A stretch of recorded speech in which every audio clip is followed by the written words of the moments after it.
So I'm Lola Oyelayo-Pearson. I'm currently design director at Capital One. I'm in an iron about whether or not to do this joke, but hands up if you get the joke on my slides. One person. Okay, this is such a fail. I feel very old. The film is called Batteries Not Included. It's one of the best 80s films in the world with Steve Guttenberg. I tested it with my team this morning. I thought it was Star Wars. I was like, I might not make that joke. But anyway, so today I want to talk about leading design in hostile environments. This is kind of built on a talk I have done previously and spoke to other people about being a designer in a hostile environment and the lessons I've learned over the years about how to be mindful in looking after yourself, but also if you're responsible for other people, looking after the other people in that environment. You're going to be listening to so many talks. I mean, the fact that there's 7 more after this means you're going to forget a lot of what I say. But if there's one thing that I think I want you to take away from my talk today, it's that the environments that need us the most are often the least ready for us to do our work. So we must adapt. That's it. It's the one thing to keep in mind. And I'll tell you about the rest of it now. So I'm going to talk through what it's like and maybe the characteristics, and this might be the therapy session about being a designer in a hostile environment, and we'll all hug each other, have a bit of a shiver, and maybe feel better afterwards. I have got something called the spectrum of hostility. My ego said I wasn't allowed to call it Lola's law of hostility, but I think it's kind of like Lola's law of hostility. It's a framework for thinking about what's going on in that environment. And then I'm going to finish off with just talking about some things that I've learned to do or have done for me in hostile environments that will make it easier to lead other people, nurture new talent, bring people in, even if it's a really complicated space. So kicking off with the first bit, always start with the definition. Hostile behavior, unfriendliness, or opposition. Now, your immediate reaction in a hostile environment is often that you just feel like, those buggers, is the PG version of what you want to say. You're kind of like, you're defensive, right? You don't like what's going on, you feel like you're under attack, you want to fight back. The thing is, the hostility may not be intentional.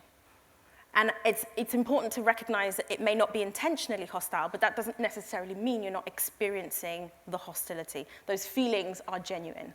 And what are those feelings, and what are the characteristics of hostile environment?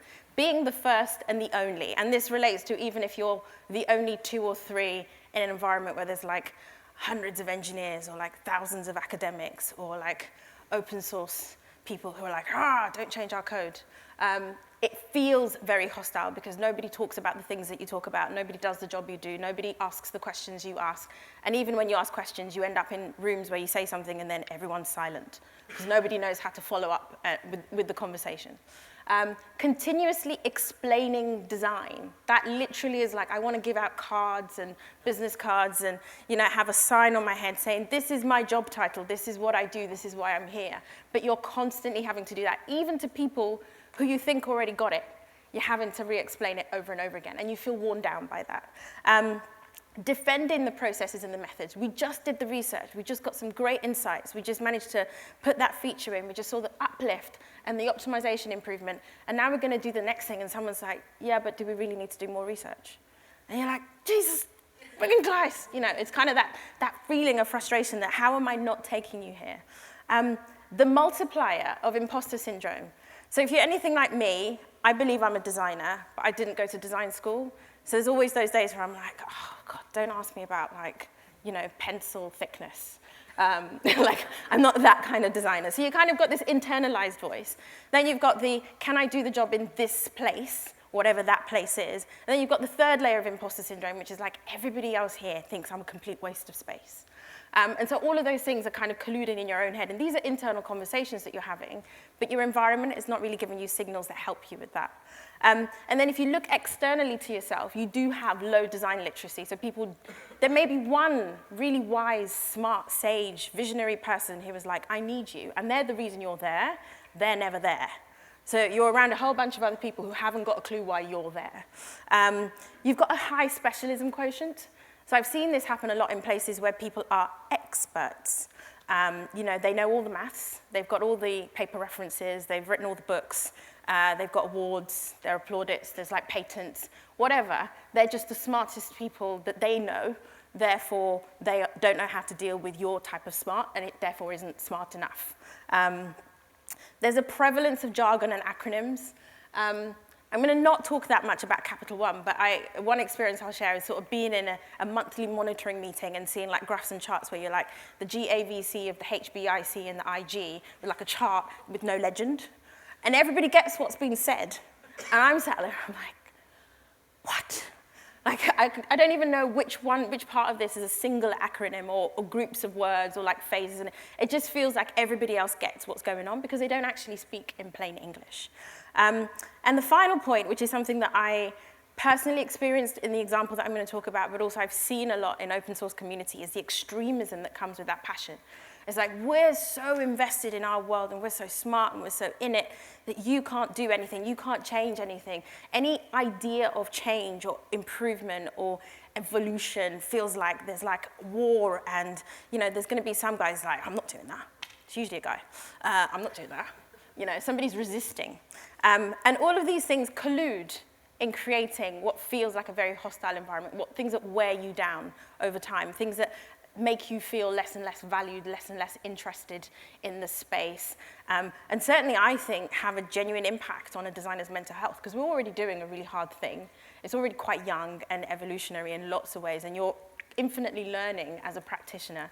Then you put yourself in a hostile environment, and you just feel like you shrink physically in yourself.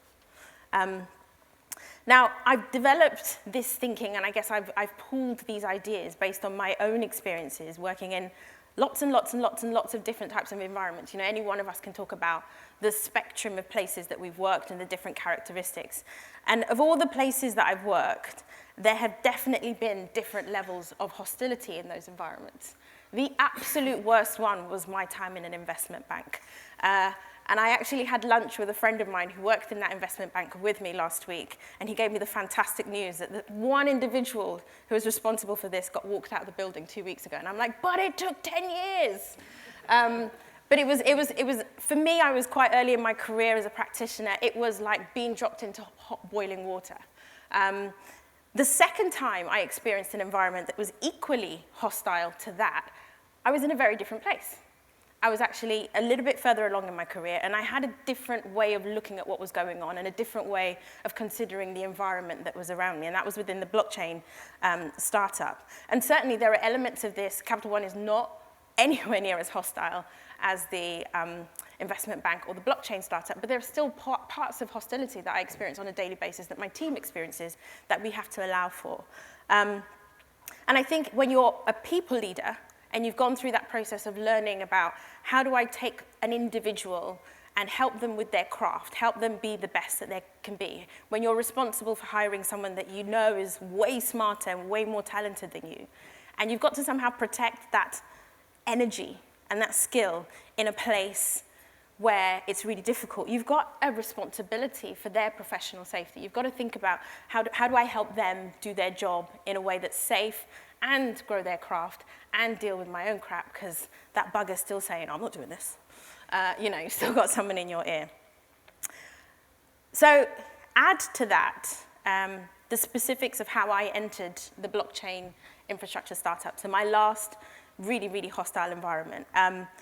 Personal segue here. I was coming out of maternity leave.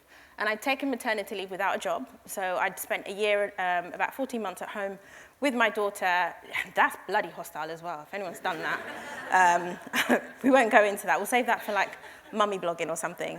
But I was starting to think about going back to work. And I was starting to think about, I'd spent 6 years in an amazing digital products and services agency. I'd done all of these talks and theories. And I was like, yay, design, yay, agile, everybody changed the world. And then I was like, yeah, but what do I really, really want to do? And I started reading blogs again, and I started going to meetups, and I started digging into like internet rabbit holes. And I found that what I was doing was asking myself, as a designer, I wanted to work on the most disruptive technologies that will affect us in the coming years. We've kind of done internet or Web 2. We've kind of done a bunch of other things. It's kind of like, what is the next thing that's going to challenge our skill set? What's the next thing that's going to challenge our domain? And when I say us, I don't just mean us as in like us generically. I specifically felt very driven to doing stuff that had an impact on humanity, and thinking about the digital economy. And then designers, like I don't want to make myself redundant. How do I keep my skills fresh? And so back in January 2018, when I was looking at this, the two areas that kept coming back to me were machine learning and blockchain. And we know machine learning is, quite frankly, buggered. You know, my God, do we need help here? As you can see, I am somebody who does not have a great experience of machine learning. And so I felt very driven to be like, every black person like me is going to have a really crappy time being recognized by an autonomous vehicle. So maybe as a designer, I should get in there.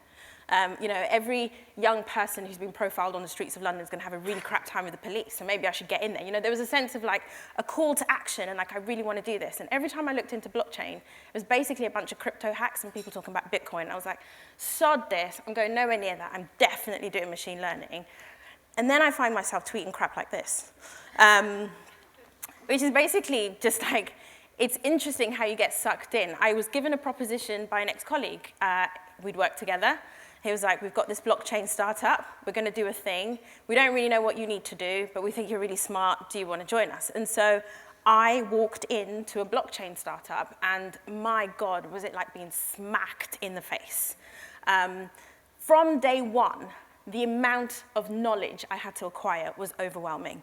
The amount of reading, this world of white papers. White papers are actually not sensible things. They're just a person decided to sit in a room and write a bunch of geekery and put it out on the internet, call it a white paper. But you don't know that when you start reading it. You think, God, I really need to understand this. It's super technical.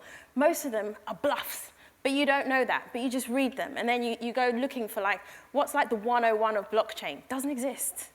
And then as a designer, it's like, I probably don't really need to know the mathematical equations of this thing, but how do I figure out what my job is? How do I figure out what it is that I need to do? And then you've got things like Twitter was the highest quality and lowest quality resource at the same time.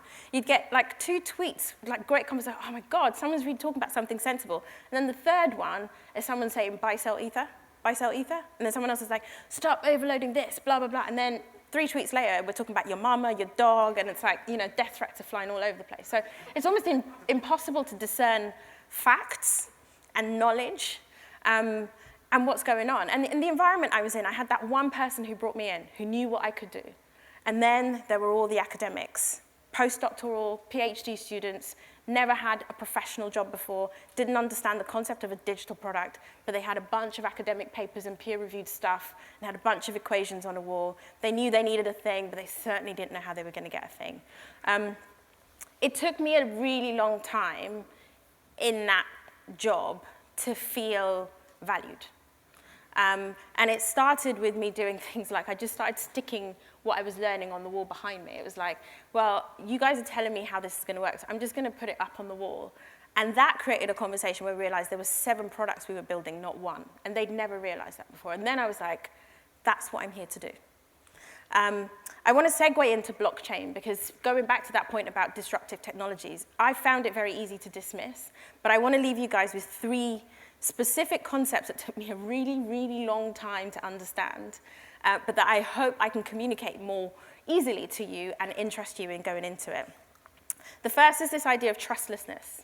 So the language is jacked because designers weren't there and they didn't have UX writers to think about how do you talk about this concept that's really important. But essentially, it's the idea that you don't need to know who the other person is that's working on this thing for you. So we use trust quite a lot. We need you to be the government. We need you to have the little padlock icon. But actually, the maths in blockchain has kind of done a huge amount of the work that you do not care who the other person is. And what that means is you have a network effect that protects everybody in an anonymous context. So we don't need you to have tons of money and lots of infrastructure and be a Facebook. We just need you to be a human being with a computer that can run the maths. It democratizes the existence of a network. That's a really powerful thing, and that's why you get people talking about Web3 and the future of the internet, because what it does is it takes power away from this idea that we'll have centralized bodies like Amazon and Facebook and even ISPs necessarily who run and control what we access and when we access it, but any of us could participate and still have a credible and reliable and safe space. That's a really interesting idea. The second one is the concept of zero knowledge proof. One of the things I don't love about the way we do tech at the moment is we give people just have to give away like data all the time about themselves to people who they've got no idea what you're going to do with that data. But this concept means you could do something as simple as say, confirm my age is my age without me having to give you my date of birth. And the project I was involved in, we were running trials on this for voting systems in Amsterdam. So you could actually have a very safe verification system that allowed a person to protect their identity. Again, a really powerful and interesting concept, and something we should be thinking about implementing more. The final thing is this concept of Bitcoin versus blockchain infrastructure. So Bitcoin, and maybe what Zuckerberg is trying to do with Libra, are the only pure play currencies in the market. When you talk about Ethereum and other blockchain cryptocurrencies, most of them are actually this concept called a utility token. So it's like a built-in business model for participating in the network. If you want to join in the Ethereum network and plug your computer in and start storing data and running transactions, you get paid for your work, i.e. you've got to pay for electricity, you've got to pay for the machine, you've got to maintain it. You don't have to do it for free. It doesn't rely on altruism. That in itself is a really powerful thing, because this whole model of let's just everybody work for free and see what they come, it's very, very elitist.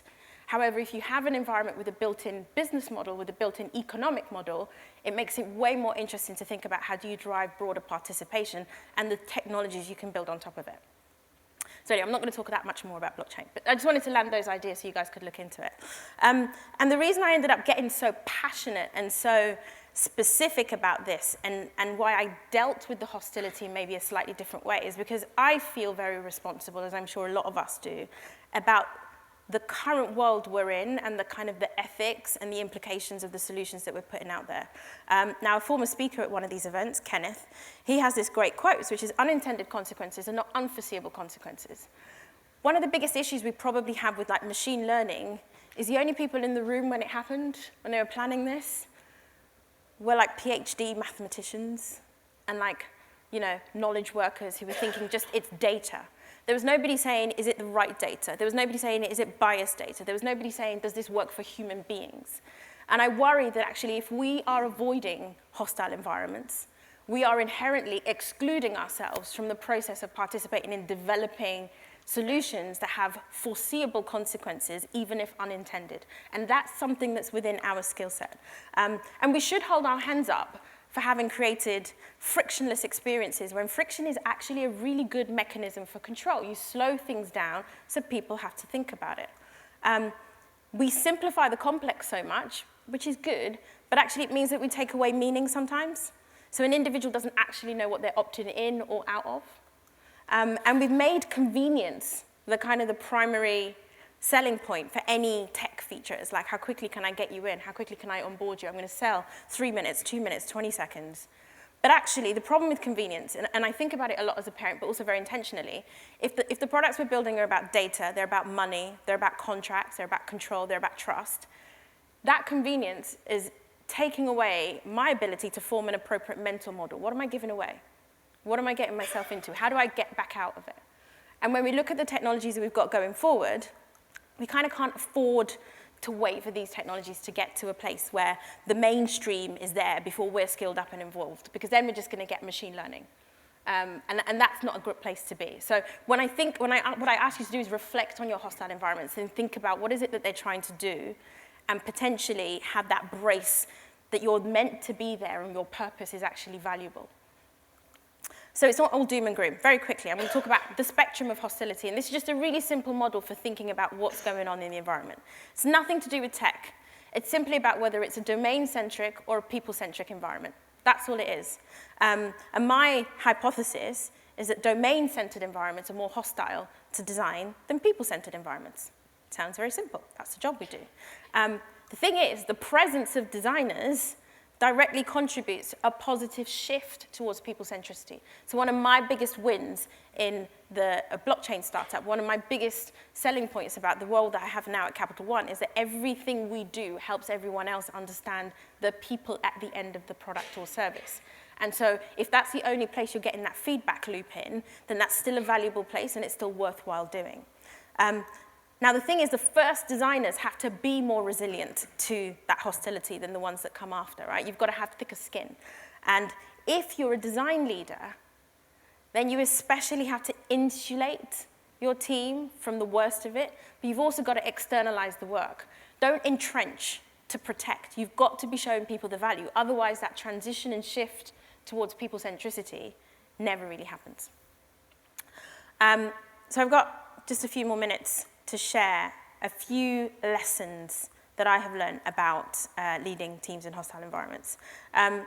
The first is to be humble and colleague-centered. We talk a lot about user-centered design. I'm not going to get you to care about somebody you've never met if I'm totally disrespectful to all of your experience, to everything you bring to the table as a colleague, as a person who shares the same job environment as I do. So recognizing that we're not here to save people. People just don't know how to engage with our skill set. Taking them on the journey so they feel like they're learning with us, but also being quite respectful that they've got a lot of knowledge that we need to learn too. So leaning out of our skill and thinking about how we can meet them where they are. There definitely is no savior complex here, and I get really pissed off whenever I get that design will save, it bloody well won't. Right? We, as a cumulative, will save ourselves, but we've all got to be doing our bit, and doing our bit means not having a savior complex. The second is to have firm intentions and flexible process. I can't stand method Marys. You're not going to see me being dogmatic about it must be this, it must be that. You must never do research any other way. You must never do design any other way. Have you done X number of iterations? Have you implemented SAFe? Have you got your documentation? Bugger all of that, right? The reality is you're trying to be user-centered. What's the most reasonable and sensible way in your environment to be user-centered? If you're in a very, very highly regulated environment, then you have to be able to demonstrate that you're being user-centered or that you're compliant, yes, but you just need enough, not too much. Don't overdo it, because you adding all of the design method Maryness to everything else just makes things a lot worse. And definitely in terms of hiring for hostile environments, you have your for now people. Some people do better at this than others. And actually, as a designer, you need to be very, very clear with yourself. Do I do well if I'm the only one and this stuff starts to get on my head? If I don't, probably not for me. So you may want to hire that person who's like super amazing at like micro interactions, like all of the graphic skills and there's stuff flying all over the place and it's beautiful. That individual doesn't know how to handle being shut down in a meeting. That's not the right person for now. But it may be once you create that shift towards people centricity. The third thing is to lean out of design. I say this a lot. I don't like the lean in. I like lean out. I believe that we have this ability to pay attention to things. So can I become the expert in credit at Capital One? No. But can I pay enough attention to what that means in order to make sure that my work makes a positive contribution to the world of credit at Capital One? Yes, and the only way I can do that is by getting out of my own skin and treating my colleagues in their context like I would a participant, like I would an end user. Adapting myself to some skills and maybe being a different job family. Do I have to be called a designer? I don't know. We all talk about the problem with product. Maybe more designers should be product people. Why? Because we're very good at defining a vision and linking it to a user outcome. That's what product's supposed to be doing. And so maybe more of us should make that shift and not have this antagonism that sometimes exists. And you definitely don't need to code, but there is one thing that I feel does stand out when you're in a hostile environment, is that unless you understand the framework, the structure, the choreography, some element of the technical construct, you're going to struggle to have good conversations with your peers. So you do need to have that literacy. You absolutely don't need to code. I can't code. The final point is to lead with vulnerability. I am a low BS individual. I'm going to tell you how it is, including the fact that I haven't got a flipping clue. Comfortably. Because the thing I know how to do, I know how to groom a design team. I know how to set out a design process. I know how to consider a lean versus maybe a fatter versus a medium versus a long term. Like, I can come up with different ways of applying design. So I don't have a problem with that. What I don't know what to do is how to build a blockchain. And even after spending the time in the blockchain startup, don't even ask me about that, right? But that's okay. I'm happy to be vulnerable in that context so that I can add my contribution. And I think it's really important that you work transparently and openly so that the people around you can also participate in that with you. I'm going to leave you with a quote from one of my favorite authors, and that's, again, just to lead into this idea about hostile environments, being the one and only, being the first. If there's a book you want to see that hasn't been written, then you must be the one to write it. And I think if we do want to improve how design is considered, how design work delivers impact, how technology serves humanity and the world, then we probably have to just get stuck into these hostile environments and learn how to cope with them. Thank you very much.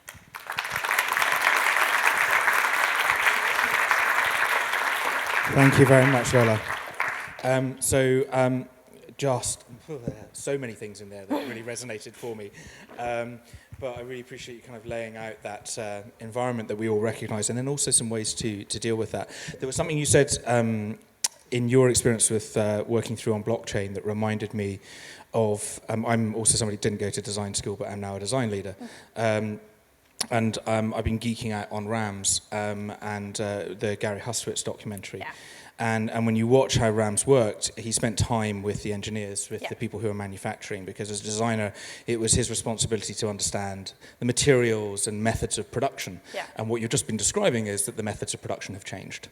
And so it's still our job as designers to understand those methods of production. That's what we do. We're not the finished article by any means. So, and which is, so much so, industrial and product design graduates still understand that. Yeah. And I think that there's a lot that we can take from that. Thank you so much for that. Now, questions. That was just me giving you some time to think of some questions, please. Who has got a question for Lola? We've got time for like 2, I think. So...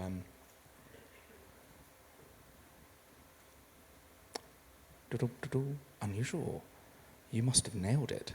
I clearly have. But I do see, there we go. See, just not wanting to be the first. There we go. Thanks. Great talk. Question, how do you deal with hostility within the design team itself? Yeah, I've had this one before.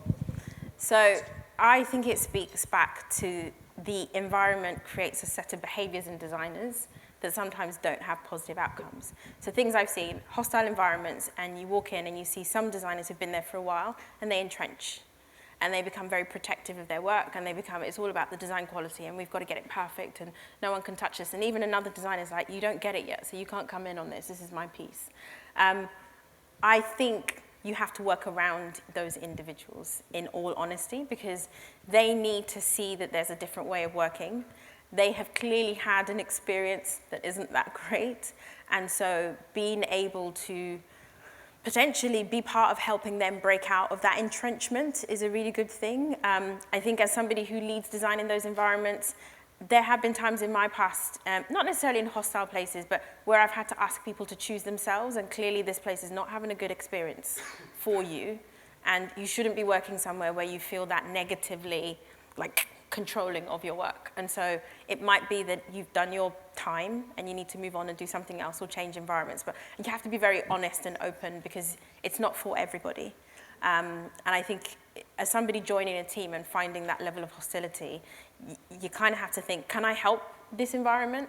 And if I can, let me get stuck in. If I can't, maybe then it's not ready for the work we have to do. But yeah, there's a little bit of pragmatism there. Yeah. And one more question here. Thank you for the talk, it was excellent. Thank you.